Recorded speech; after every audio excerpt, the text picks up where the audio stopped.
अस्सलाम वालेकुम दोस्तों, तो कैसे हैं आप। उम्मीद करता हूं आप सब भाई खैरियत से होंगे।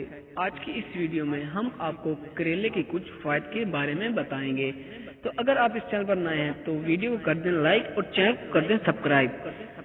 तो चलते हैं वीडियो की तरफ। ये मौसम गर्मा की मजेदार सब्जी है, गर्म खित्तों में पैदा होता है। इसकी इकसाम में करेली, लंबा करेला, सफेद करेला और जंगली करेला जो खुद रो होता है, इसे गलगोड़ा भी कहा जाता है। बांग्लादेश में करेला 1.5 फुट तक लंबा होता है। करेला माह जनवरी, जून, अप्रैल, मई में काश्त होता है।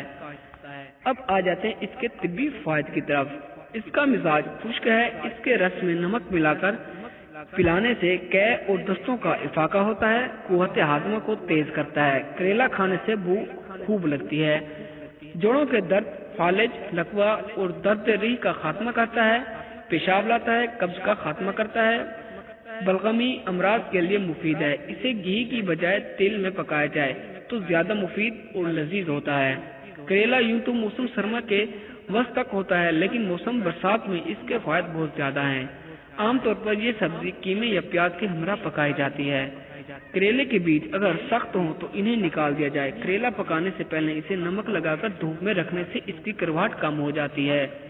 करेले में calcium, phosphorus, protein, vitamin B, C के साथ फुलाद की वाफिर मिकदार होती है। करेला जिस्मानी दर्द, पट्ठों की ऐंठन को दूर करके असाब को कुव्वत बख्शता है। जोड़ों के दर्द और गठनिया के मरीजों के लिए सेहतमंद है।